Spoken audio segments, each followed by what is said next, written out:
Well, my friends, welcome back to Spot On with Link. Lauren, happy hump day, happy Wednesday, or if you're listening to us on Thursday, I hope you're doing well. I am back from the US Open, okay? I got this hat. It was overpriced, but I had a great time at the US Open. The US Open, they might be closed, but the one thing that's still open is my big mouth, and we have some hot topics to discuss. I am still a little depressed. I am still a little bit down that my ginger redhead prince, Jannik Sinner, lost the US Open. Now, I didn't know that Jannik Sinner existed until a week ago, but I am still distraught nonetheless. So today we got to talk about Kamala Harris.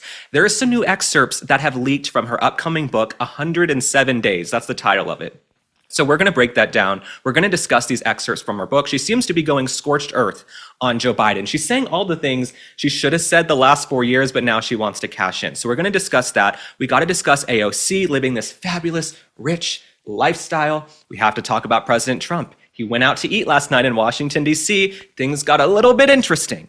We also have a guest on the show today. We have none other than Isabel Brown. She is a big influencer. She has a new podcast coming out with the Daily Wire. So we're going to talk to Isabel Brown about being a young mother, what the difference is between these conservative men and these liberal women. We've got some new polling and some data about what they want. So stick around. We got to pay some bills, and we'll see you in a minute. Trusting insurance agents or the government with your Medicare is way too risky. That's how millions of people get stuck on the wrong plan, and they don't even know it. In fact, the Department of Justice just sued 3 major Medicare brokers for pretending to be unbiased while allegedly pushing people into the plans that got them the biggest kickbacks. Super shady. And honestly, Medicare is confusing by design. No one should have to figure this out alone. That's why you should know about Chapter. Chapter does things differently. They're the only Medicare advisor that compares every single plan nationwide, not just a few that line their pockets. And because of that, they save people an average of $1,100 a year. So whether you're brand new to Medicare or already signed up, this could be the most important call you make. And if you're on the best plan, they will tell you. If there's a better one, they could help you save thousands. It's free and fast. It takes less than 20 minutes for them to review your options. So call 661-370-3275 to actually feel confident about your Medicare.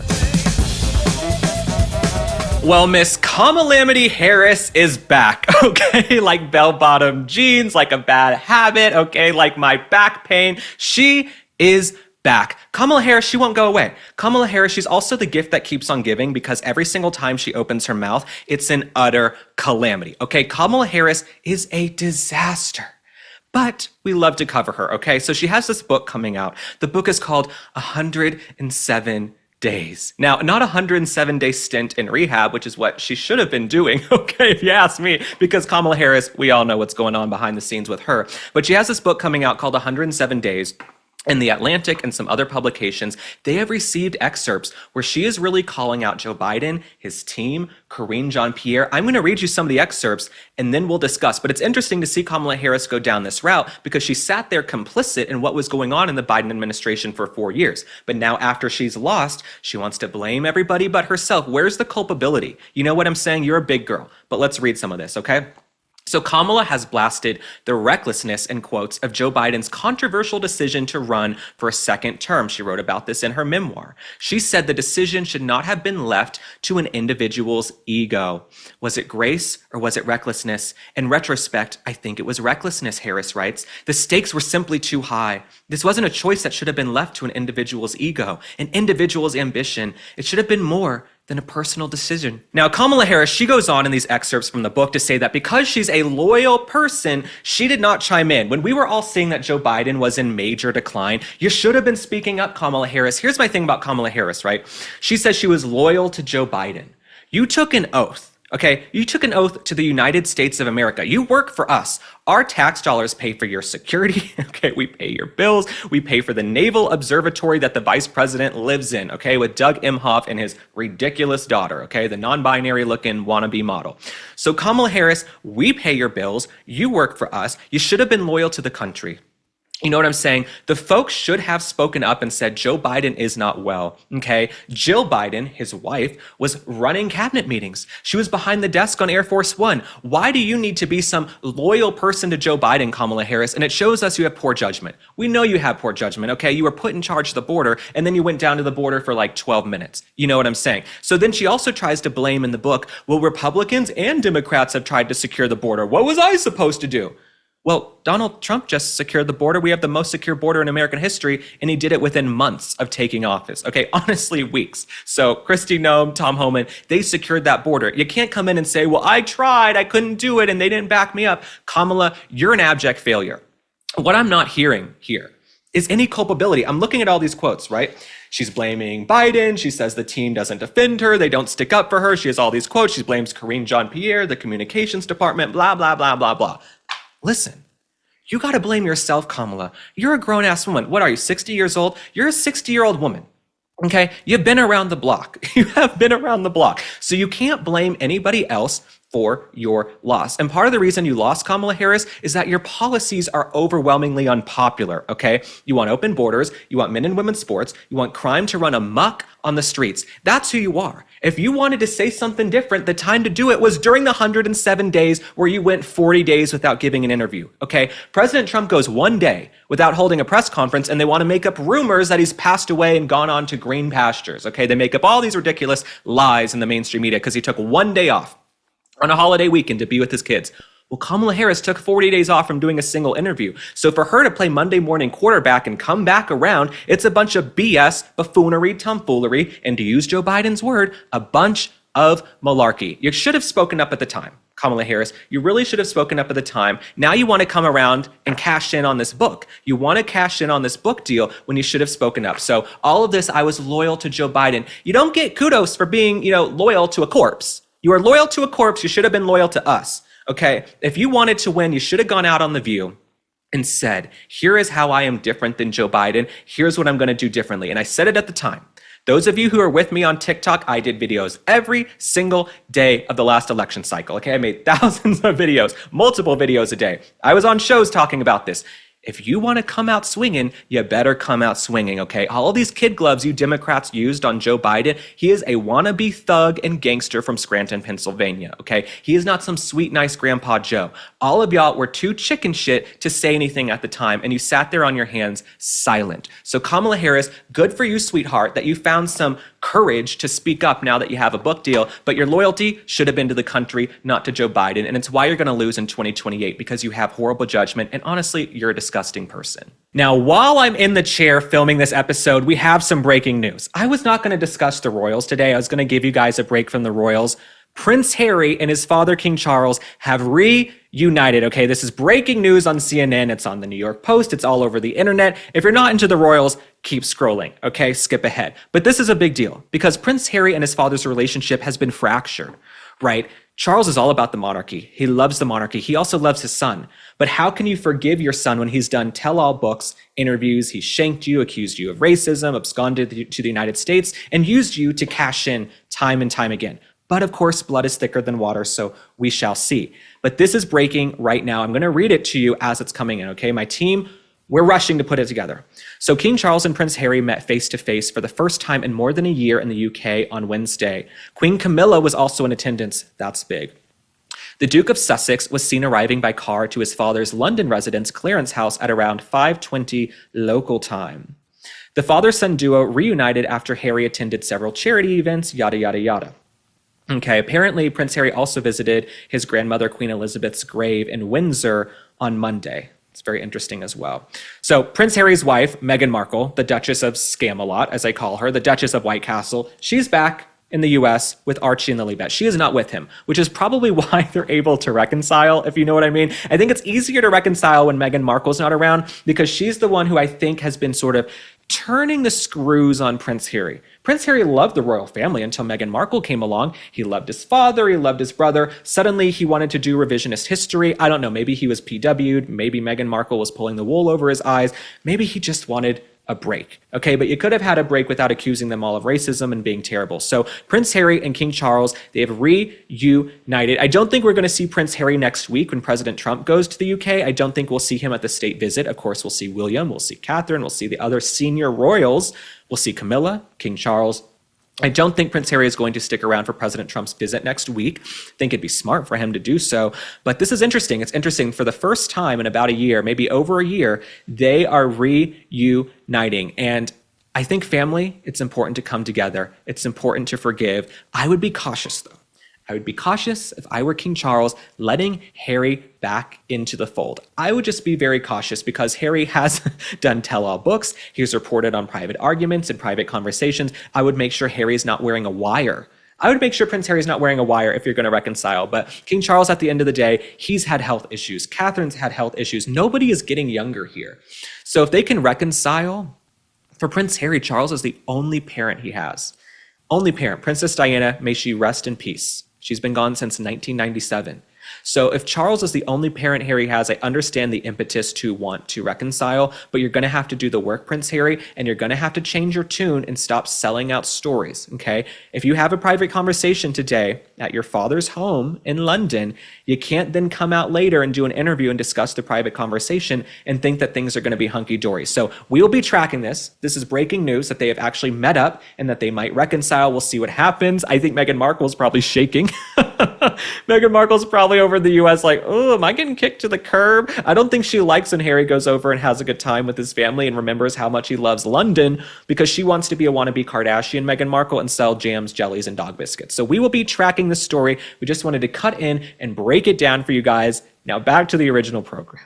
Well, this next topic has me in a mood because I'm very hungry, okay? I'm hungry, I'm tired. But Donald Trump, President Trump, the legend, the icon, he went out last night to Joe's Seafood in Washington, D.C. He took his staff, he took members of the cabinet. I believe he took Pete Hegseth, Marco Rubio, Caroline Leavitt, Susie Wiles, Vice President J.D. Vance. He took James Blair, other members out to dinner, okay? They sat around, they had a good meal, they had a great time. They were shooting the breeze, having a great time out at dinner. Now, I saw this coming. I saw this coming 1,000 miles away because President Trump foreshadowed this. One thing about President Trump, he's always going to give you a little bit of a tell, right? President Trump is going to leave a little bit of a hint. And I've said for years, right, especially in Trump 1.0 in the first term, anytime someone would ask about, a personnel matter, are you going to fire this person? Is he going to go? Whenever President Trump was like, we'll see, they're doing a great job, but we'll see means they're probably going to be gone in about a week. Okay, I've seen The Godfather. Okay, the Corleones, right? We'll see means you might be gone. So President Trump actually foreshadowed going out to eat in Washington, D.C. last week in the Oval Office during a press conference. When you visit a restaurant in D.C., you haven't gone to... I might. Sure. You haven't gone to one in either of your terms that wasn't in your hotel. Because I and many other... You want me to prove you wrong? Yes, please. But I will, I think it's something we could consider doing. I'd love to do it. I love the White House food, but after a while I could see going to a nice restaurant. It's safe. Now, as soon as President Trump said, yeah, that's something we might do, that's something we could do, I knew he was going to be out in the streets, waving, doing a fist bump. I just saw it in my mind. I actually thought it was going to happen last week, that night. The second he said it, I said, okay, he's going out to eat. He's going out to eat in Washington, D.C. He's going to walk around. He's going to go down the street. Now, I can't wait to see President Trump out and about more in Washington, D.C., right? I want to see President Trump go by McDonald's. He's worked at McDonald's before. He's also worked in a garbage truck, sanitation truck. So I think we could see President Trump go and clean up Washington, D.C. by himself. I wouldn't be shocked if we see President Trump out there with one of those little picks, picking up trash and litter off the side of the street. He is a jack of all trades, right? President Trump, every day is career day for him. Every day is occupation day. He's going to try and do everything himself.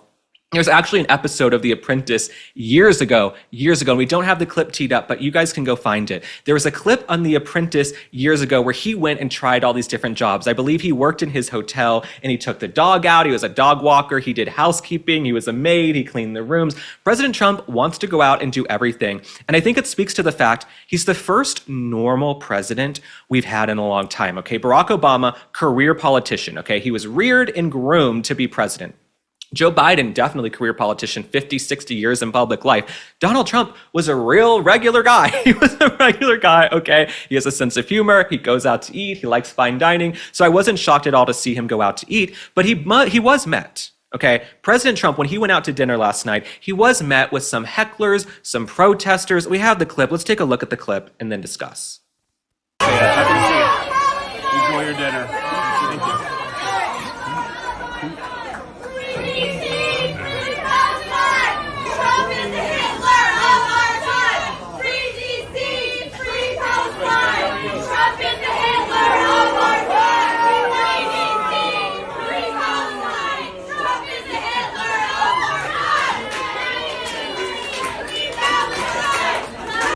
I love the way President Trump goes over and he's just like, it stares down these white, liberal, obnoxious women. I'm here to tell you, okay? President Trump proved last night, DC is safe. I was just in DC. I'll be back next week. DC is very safe. You walk around, you feel safe, especially someone like me, right? I don't have a lot of fight in me. I'm not a real scrappy fighter. When it comes to fight or flight, I'm a flight, okay? The second there's a fight, I turn into Usain Bolt. I am out of there, okay, when my life is in danger. But President Trump, right, he proved last night, Washington, DC is very safe. But these white, liberal, lonely women are still deranged, okay?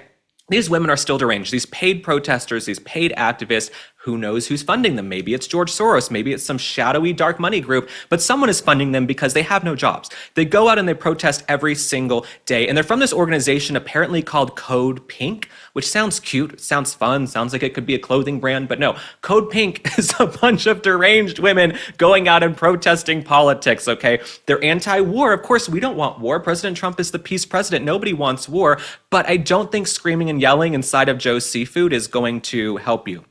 I also found it really funny that these women, these women were shocked that President Trump wasn't fazed by them whatsoever. Like Marco Rubio and Hegseth, they're just like, okay, get him out of here. President Trump, he's been shot at in Butler, Pennsylvania. Okay, he lost part of his ear. He's had other attempts on his life. The guy is a gangster. Okay, President Trump is a badass. He is the F around and find out president. I don't think he's scared of these lonely single white female cat ladies in a restaurant holding up Palestinian flags. I just don't think he's that scared. I don't think he's rattled. I think he's more just annoyed. Get the hell out so we can sit down and enjoy our dinner. Then I can go back to the White House. So no, these women, they are deranged. They're ridiculous. The last thing I'll say is this. They want to protest, for the Middle East, and I understand that. We want to protest for Gaza, and that's their cause. That is their cause. I would personally like to fund a one-way ticket for these women to go to Gaza. Because what's interesting, one of the women, she's there in a midriff and a crop top. One of the main ringleaders from Code Pink, Olivia DeNucci, I believe is her name. She's there in a freaking midriff and crop top. Okay, hard to look tough, rough and tumble in a crop top at Joe's Seafood. That's how I would have known. Honestly, I'm here to tell you guys, if I was on President Trump's team and we walked into Joe's Seafood and I saw a girl in like a little crop top with midriff, I would have known she was up to no good. You know what I'm saying? Because you don't see a lot of girls at Joe's Seafood in a crop top, midriff, and that nasty hair that's in dire need of a deep conditioning treatment. I would have spotted the ratty hair and the midriff crop top from a mile away and said, let's look into that one. Let's look at that table. Those people stick out like a sore thumb to me. Okay, I can read people up and down, okay? That's why my friends call me when they start dating new people. They're like, can you find out everything on this person? So no, if I walked into Joe's Seafood and I saw the crop top with the midriff and that ratty hair, ooh, I would have known she was a protester, But anyway, they're out, they're done. I'd love to send these women to Gaza since they love Gaza so much. Maybe they can go because you won't be able to do midriff and crop top in Gaza. You'll have to be covered head to toe. Okay, it's like we see the women walking on the treadmills and they're like full burqa and hijab with just eyes. You know what I'm saying? To eat a French fry, they have to like lift the sheet. So why don't y'all go over to Gaza? Because you clearly would not fare very well. And the last thing I'll say is they accuse President Trump of being a fascist, of being Hitler. We've seen this film before. They've done it time and time again. They accuse him of being a fascist and of being Hitler. If he was such a fascist, you guys would have been thrown out immediately. We have free speech in this country. You have a right to protest. You have a right to assemble. President Trump doesn't give a crap. Go protest. Go do what you want to do. He's working. You know what I'm saying? So all these people who say, we're living under fascism. I'd love for you to go live under fascism for 5 seconds. You will come running back to the United States. And you always want to go protest for these other countries and locations that you think are down on their luck and we should feel sorry for them. But y'all aren't moving there. So So that's a telltale sign. So President Trump, he went out to Joe's Seafood, had a great time. My mouth is watering. I want to go get a filet. I want a cheeseburger. And you know these steakhouses, these type of restaurants have really good fries too. You know, you go to these restaurants, they have like really good fries. I would get some ranch dressing. I would dip it in. I'd have a few nibbles of everything. I'm the type of person, okay, my friends make fun of me. I order a few things and then I kind of nibble on all of it like a raccoon, okay? So I nibble on all of it. That would be me at Joe's Seafood, especially if President Trump is treating. Hey, order a couple of things. And you know they probably have good desserts too. They probably have like a good lava cake. Like at every, steakhouse, they got a good lava cake. They've got good key lime pie. My mouth is watering. So anyway, glad President Trump went out to eat. I'm glad he's home safe and sound at the White House. As for these deranged white women, y'all need to go touch grass and get laid. That is my prescription, okay? Touch grass and get laid, and the chances of you being a deranged Palestinian protester will go down significantly. Now, speaking of deranged performative women, we also have to talk about Alexandria Ocasio-Cortez. It sounds like a spell from Harry Potter. I feel like if I say it too fast, chairs are going to start flying. Alexandria Ocasio-Cortez. Oh my God, I turned into a mouse. So AOC, she's in the news because she went on this Fight the Oligarchy tour. She was on a tour to fight the oligarchy when she's not blowing them. No, I'm kidding, allegedly. So no, she's on a tour to fight the oligarchy, okay? But then we've uncovered here at the Bureau, here at the Spot On with Link Lauren Bureau, we uncovered that on the Fight the Oligarchy tour, she was running up massive bills at fancy hotels and spas and flying private. And that's because these people are hypocrites, okay? These elite Democrats. It's the rules for thee, not for me. That is what they are all about. It's the rules for thee, not for me. All right. They want you to own nothing and be happy. And they're like, we're going to fight the oligarchy. No, you are the oligarchy, AOC. You're rich. You go to the Met Gala. Remember she went to the Met Gala? Okay. She wore a dress that said tax the rich. But then you're dining with the most elite liberal literati at the frickin' Met Gala with Anna Wintour and Kim Kardashian. You're the person who's going to fight the oligarchy. If you're fighting the oligarchy, we're doomed. We're doomed, AOC, if you're the one who's going to fight the oligarchy. You know what I'm saying?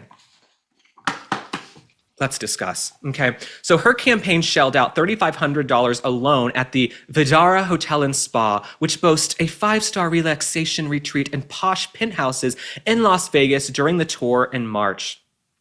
They also had another expenditure in April where she spent another $3,500 on accommodations at Asher Adams, a luxury hotel with striking views of the blah, blah, blah mountains in Salt Lake City, Utah. It goes on. Another $3,200 bill at this hotel in Tucson. They're flying private. This is who AOC is.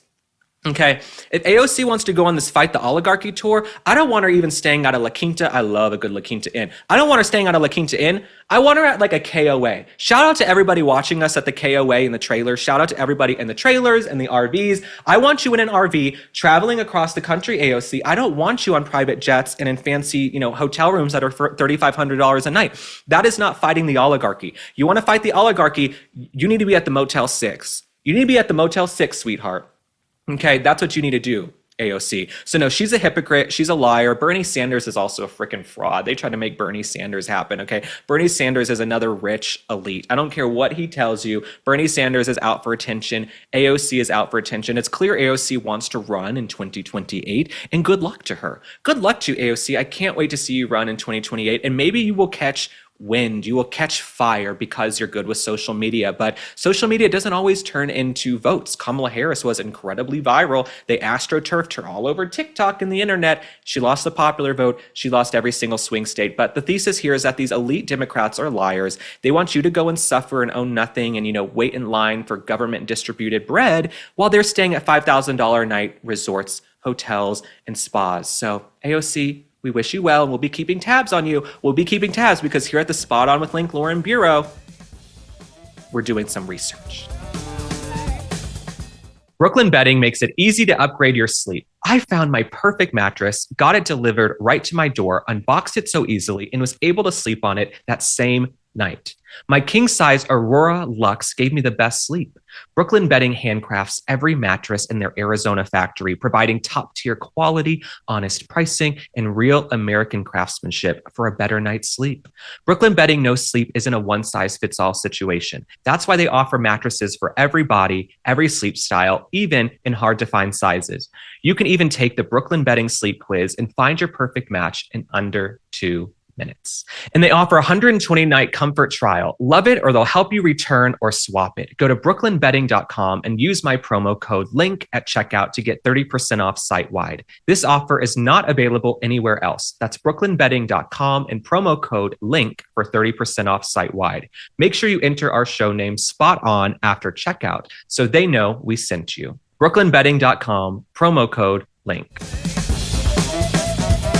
Well, my friends, I could not be more excited about this next guest. She is launching a podcast with the Daily Wire. It is called the Isabel Brown Show. So please give a warm welcome to my friend, Isabel Brown, social media phenom. You've probably seen her on TV. Isabel, how are you doing?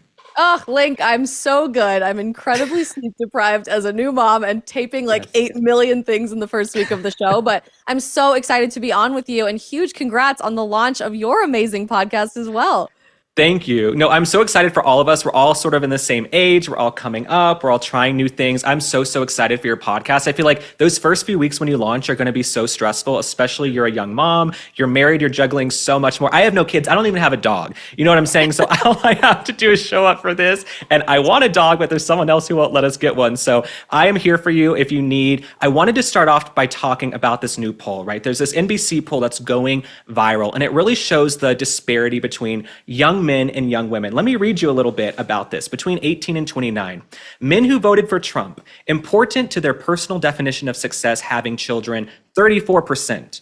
For the women who voted for Kamala, they say having children, 6%. That's important to them. Tell me why you think we're seeing this big gap between liberal women and then we have these conservative men.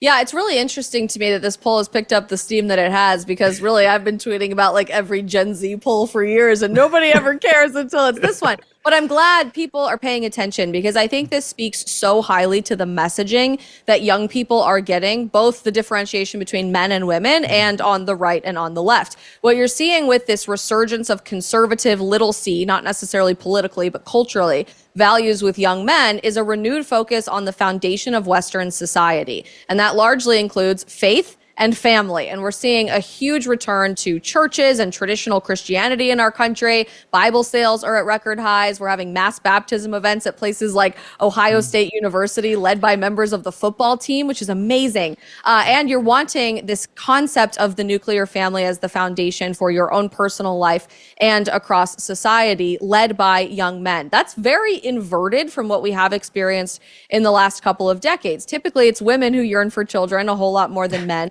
But I talk about this a lot on our show and in my independent content, that there has been a societal programmatic shift on the messaging for young women throughout our generation's lifetime that is significantly focused on getting you to hate babies, to hate wanting to be a mother, to hate the idea of marriage, to hate the idea of family, saying that it's going to ruin your personal identity, your career, your personal relationships, etc. And so it's succeeding. We're seeing TikTok trends like the girl with the list giving you all the reasons for why pregnancy and childbirth was so terrible. It's really not as terrible as everybody tells you that it is. It's actually quite beautiful and meaningful, and truly the most important thing I've ever done with my life. The marriage rate is at an all-time low in our country's history in the last few years, largely because we're encouraged to make OnlyFans content and sleep around instead as women's liberation. And so, especially with this messaging from the left that we saw with this last presidential election cycle, young women are being told the only thing that you can care about is your selfish personal identity. If you happen to get pregnant, that child will ruin your life. So you need to believe in a woman's right to an abortion, and that's it. You should never want to get pregnant, men tie you down, never get married, etc. But the wholesome, small c conservative cultural topics are really reigning supreme on the right, with young men in particular. So I don't think women are too far gone. Let's not forget that from 2020 to 2024, there was an 11-point shift away from the Democrat Party toward the Republican Party for female voters under 35. So there already is a similar exodus from radical leftism towards culturally conservative ideas. But now is more important than ever for us to speak to young women and meet them where they're at on this onslaught of propaganda and lies that's been so successful from the left.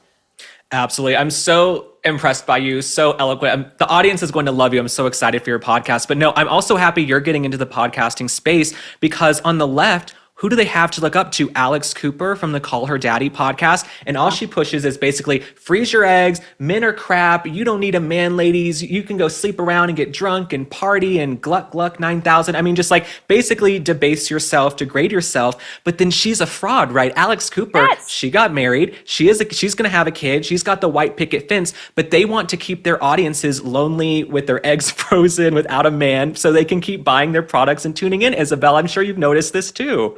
That's exactly correct. She will literally spew the most insane advice for young women on her podcast every single day about how it feels good to cheat on your boyfriend. That was an entire episode this last year, that marriage ties you down. Everything traditional is coming from the patriarchal authoritarian right, and you should never listen to them. Obviously platforming people like Kamala Harris. It's this one-sided narrative, and yet she clearly doesn't even believe it herself, because as we know, with new data that came out from a few days ago in a new poll, marriage and motherhood statistically make women twice as happy throughout their lifetime. And I'm happy for her that she's experiencing this now after getting married and loving her marriage and her husband. But why are we so obsessed with pushing this singular narrative set up to make women miserable and lonely and alone for our lives, when we know the opposite is true in practice and the loudest voices spewing the propaganda are even going in the opposite direction themselves?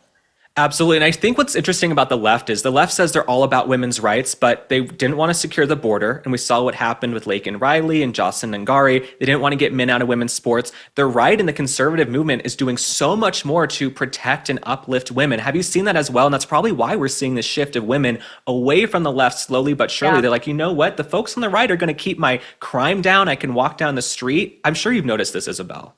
Yeah, it's been an interesting last few election cycles, I'll say. This certainly wasn't as obvious in 2016 or the midterms in 2018, but really starting around the 2020 election, I started to witness the left, the so-called pro-woman left, when the right allegedly hates women, make the most unbelievable, ridiculous excuses for putting women down and making them second-class citizens again, all under the guise of feminism. And this has been a trend I've been tracking for a long time that I think more and more people are waking up to, that this group that's screaming at you as loud as they can about how they are the only people who have compassion for and care about women and women's rights are the same people putting men in your sorority houses. We saw this at the University of Wyoming, of all places. Not Harvard or Berkeley, but a male allegedly sexual predator was in the house with a sorority girl group at the University of Wyoming, like masturbating on their couch. And of course, the lawsuit was dismissed because there's a broad definition of what a woman is. These are the same people saying it's a great idea to give Dylan Mulvaney and the like Tampax brand deals on TikTok because that's the more progressive and welcoming and inclusive thing to do, while they're literally kicking women out the back door of the experience of having a period. And this gets so much more sinister beyond just women's sports or advertising or beauty pageants. This is actually a very scary, scientific, concentrated effort to just remove women from society. And we're seeing this a lot in the realm of fertility and a lot of those conversations. China is rolling out birth robots right now, which sounds like something out of the weirdest sci-fi novel you could ever imagine. But for the low sticker price of $14,000, you too can just have a robot give birth to your baby instead of a woman, which for the record is about half the sticker price of one round of IVF. So we're like pricing women out of the experience of growing and birthing our own children, even in the midst of this conversation. And yet the left just keeps screaming about it. So of course, I think more people are waking up that the right is the one really interested in protecting the identity of womanhood. And now we just need to get a lot more loud about it. Absolutely. And I keep telling all my conservative, common sense, even just common sense friends, please have kids. Please get married and have kids so we can counteract all of these deranged leftists like the folks we saw last night at the restaurant trying to protest President Trump. But I wanted to speak to you about something you alluded to earlier, which is young women feeling safe. And all over the news right now, we're talking about Iryna Zarutska. Now, the mainstream media, they don't really want to cover her because she's a beautiful young blonde girl. She's living the American dream. She's riding the train home from work. She has a job. She's employed. She has a home. And she is stabbed. For no reason, stabbed on the train, and everybody stands around and watches her. What was your thought when you first saw those images and that footage? Because it's still haunting me. I can't even look at it. Yeah, forgive me if I tear up. I already am thinking about it. I made the mistake of watching the 8-minute video way too many times yesterday, and I should have just stopped after watching it once. But, I'm a mom to a new daughter. She's only 5 months old, but I just keep thinking about what her parents are thinking, seeing this video everywhere, all over social media, all over TV and radio and podcasts, and the amount of excuses that people are making for it. Well, you know, they didn't necessarily know what was going on, so that's why nobody helped. Well, maybe they were scared of getting hurt themselves, so that's why nobody helped. Well, the Good Samaritan law isn't very strong anymore, and people were afraid of getting sued, so maybe that's why nobody helped. And of course, there's the racial element, and there's, you know, all of the policy reasons as to why we got here, letting violent criminals out of prison or refusing to prosecute people or putting everything under the blanket excuse of mental health, which is a problem in this country, but I think we're often using as an excuse for a lot of evil behavior today. What really is troubling to me more than anything is that we all watch this video and we do have a visceral, innate, primal reaction to act. This is wrong. Somebody needs to stand up and somebody needs to say something. But when you watch the immediacy of what happens after she's stabbed in the neck 6 or 7 times, she doesn't even realize what's really going on yet. She's looking around. She's confused. The images of her eyes going up to the sky, just trying to make sense of what's going on, will haunt me forever. And after about 10 to 15 seconds, that's a long time. That sounds very short, but think of how many 15-second TikTok videos you watch every single day, right? That's a long time. She realizes no one's coming to help me. I'm probably going to die, and I'm probably going to die alone here on this train. And she puts her head into her hands and is just completely defeated. And a few moments after that, slumps onto the floor off of the seats on this train. Throughout that entire experience, and then for almost 2 full minutes after that, not one person sitting around her looks in her direction, let alone screams for help, says somebody call 911. Nobody called 911 themselves. One guy whips out his phone to video the experience because he thinks this could be better for clicks or views or whatever viral engagement opportunity I have on social media. But everyone looks out the window, they look at their phone in their hand, they get up and they walk away because they think they might be in danger themselves in that little spot. And it took almost 2 full minutes for someone to finally run over there and try to stop the bleeding. But I just keep thinking about what was running through her head of, I'm alone. She's probably crying out for her mom in those last few minutes, or thinking about her mom and wanting to be comforted by somebody. And we lost the basic decency and common shared humanity for someone to even go over and hold her hand while she died. And that's really been sitting with me a lot this last day or so, because there used to be a general moral code for society. And I think this speaks really highly to where we're at right now with this unity party concept in the wake of the 2024 election. There used to be an expectation that even legally you were protected from the Good Samaritan concept, but morally you had an obligation to care for the people in your community, to fight back against evil, to believe in the truth, to do what's right. And we are so afraid of our own shadow. We're so disconnected from one another because we believe anyone around us is the enemy, because the media feeds into that at every 5-second opportunity. And we're so afraid of the political ramifications of our actions that we just sit down and do nothing.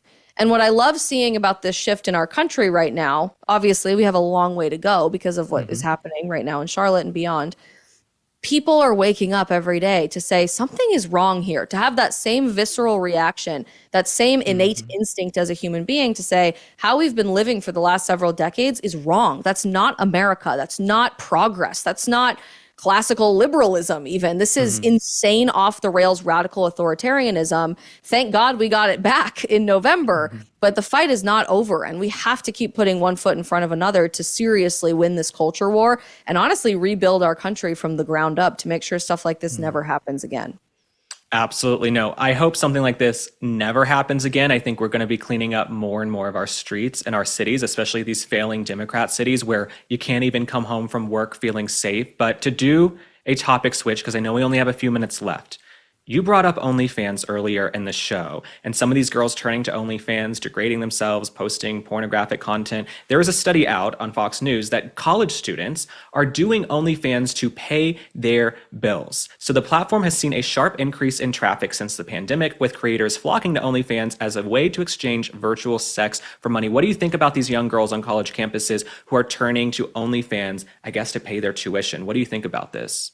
Yeah, you know, it's a tempting, easy, low-hanging fruit grab in our society when that is everything. I read something the other day that said the estimates are saying up to 1 in 5 adults in America has paid for sex, and that includes OnlyFans content or online pornography. You know, long gone are the days of like HBO After Dark, which was right before our time, where it was Right. only adults that could access stuff like that. Whatever. I personally think pornography is one of the greatest stains on our society, and is more than anything increasing the commodification of women and fueling human trafficking. And we talk about that a lot in my content. You might disagree with that if you're watching this today, but I hope it's undoubtable that what we're doing is broken right now, and this should not remotely be sold to young women as empowerment, as liberation, or as a great stable way to be paying your bills and providing for yourself.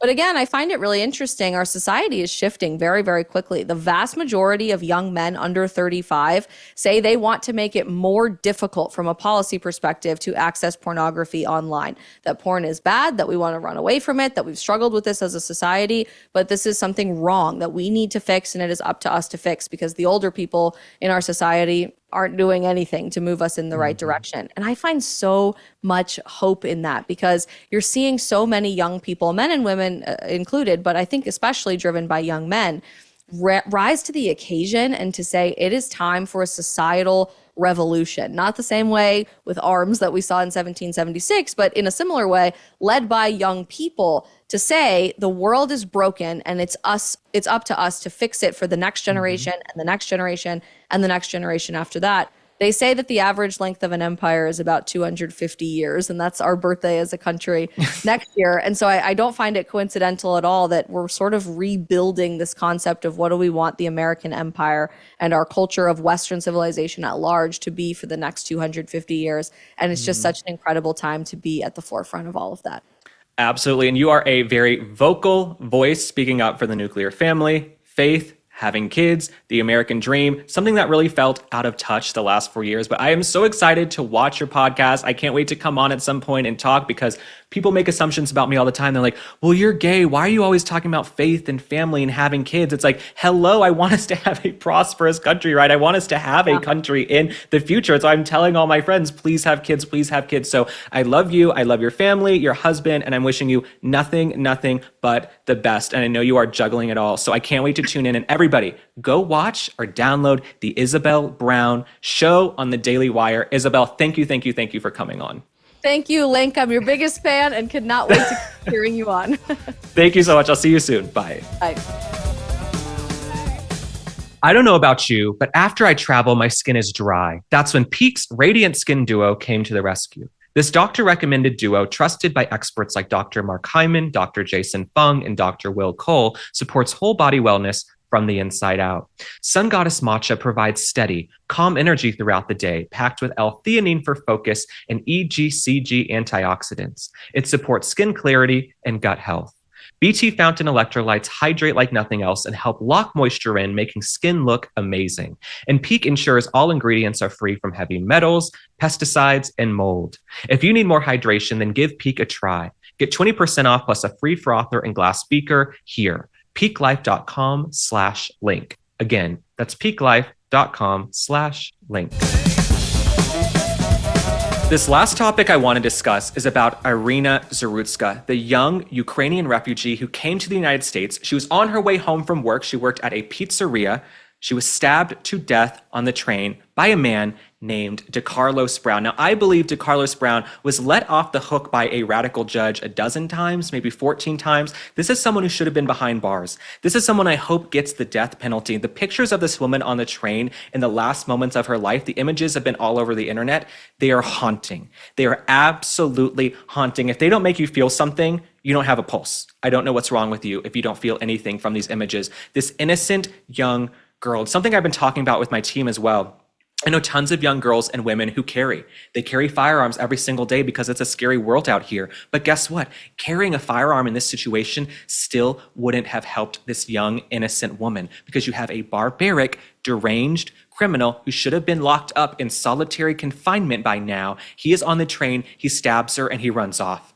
And we have to fight fire with fire, right? No more kid gloves, no more mercy. If you're a deranged criminal, you're either getting the death penalty or you're being locked away for a long time or you're getting deported. We're not playing these games anymore, okay? We have to have safe streets where a young, beautiful girl can come home from work. She can come home from work being an American taxpayer. She can come home from work and be safe on the train. And these bystanders, they stood around doing nothing because they're feckless cowards as well. So all of you are cowards. And the mainstream media has tried to bury this story, okay? There was a press conference at the White House. Did anybody ask about Iryna Zarutska? Did anybody ask Caroline Leavitt about Iryna Zarutska? I don't think so. I didn't hear any questions about that. There should have been a million questions about that. This guy is a deranged sicko, and I hope he gets the death penalty. I hope it is painful and slow and really, really bad.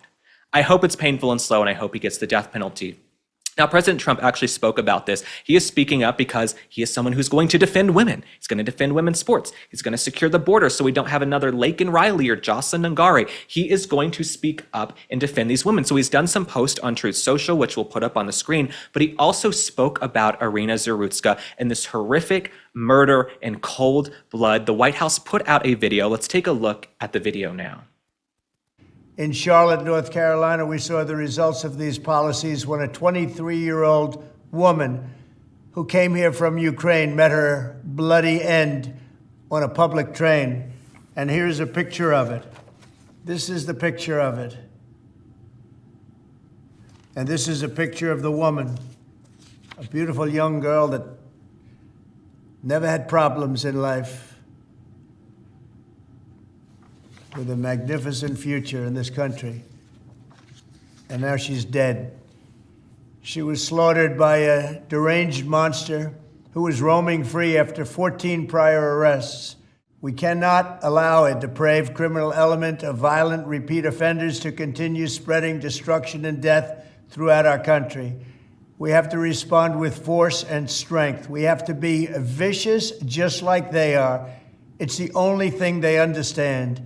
When President Trump said we have to be vicious just like they are, I could not agree more. These folks, their brains are wired differently, okay? They don't value human life in the way that we do. This guy was going to go on with his day and not ever think about this brutal murder killing of this young woman ever again. He was just going to go on, right? These people, they don't have a conscience. They don't have a frontal lobe. They don't care. They are sick savages. So we got to start fighting fire with fire, and we're going to do something about it. And it's why I trust President Trump to do something. This young, innocent girl should be able to come home from work where she's stimulating our economy. She's employed, she's working, she's on the train. She should be able to come home from work and feel safe. And shame on the New York Times. We have a headline from the New York Times. The New York Times put out this headline: "A gruesome murder in North Carolina ignites a firestorm on the right." On the right, so you guys support young girls being brutally murdered by criminals who should have been locked up with 14 prior arrests? That's what the New York Times wants to do. The New York Times wants to defend criminals. What the New York Times doesn't want to say out loud, even though they all know it's true, if this young woman, Iryna Zarutska, this young Ukrainian girl working at the pizzeria, if she had been black, okay, and the killer had been white, this would be all over the news. Oh man, buildings would be burnt down right now. There would be 10,000 people protesting. All the paid activists would come out in droves. But because she's a beautiful, young, blonde woman, it's getting shoved under the rug by the mainstream media. They don't even want to discuss it. That's what's going on right now, okay? What about George Floyd and all this Black Lives Matter? If she had been black, guess what? There would be an uprising. But because she's this young, white woman, the mainstream media doesn't want to cover it at all. You turn on the major networks. Tell me if you see Iryna Zarutska. Go turn on MSNBC and CNN. Tell me if they're covering Iryna Zarutska. Newsflash, they're not, because they're disgusting. So my heart goes out to her family. They say they want her buried here in the United States. They don't want her brought back to the Ukraine because she loved America. She was living the American dream. She was the embodiment of the American dream. She came to this country. She had a place to live. She got a job. She was becoming a citizen. She was the embodiment of the American dream, Iryna Zarutska, and now she's gone. Now she's gone because some disgusting loser liberal judge let this guy off the hook 14 times. 14 times he should have been behind bars. So shame on the judges. And thank you, President Trump, because I know you're going to continue to secure the streets, whether these leftists want it or not. So rest in peace, Iryna Zarutska. We will be monitoring this story. She looks like someone I would have been friends with, someone I would have gone to school with. We're so close in age. It's heart-wrenching, gut-wrenching, heartbreaking. So we send our love to her entire family. As for you guys, thanks for tuning in to Spot On with Link Lauren. I love that we can just discuss a myriad of topics on the show. They run the gamut, okay? Sometimes we got to talk serious politics. We got to talk tragedy. Sometimes we got to talk about the royals. I was actually going to take a break from the royals today, but then we had this breaking news during the show that Harry and his father had reconciled, and this is very big. This is very big. This is very important. We also have another royal story we'll be discussing on Friday on this mini Friday edition of Spot On YouTube, okay? We're calling it the Friday Spot. We have an exclusive interview that King Charles' former butler gave about the royal family and some comments Prince Philip actually made about Meghan Markle's wedding to Prince Harry. So we'll be getting into all of that. I want to thank you guys for tuning in, sharing the show, commenting, liking. I love all of you, and I'm incredibly grateful. I will see you on the next one. Bye.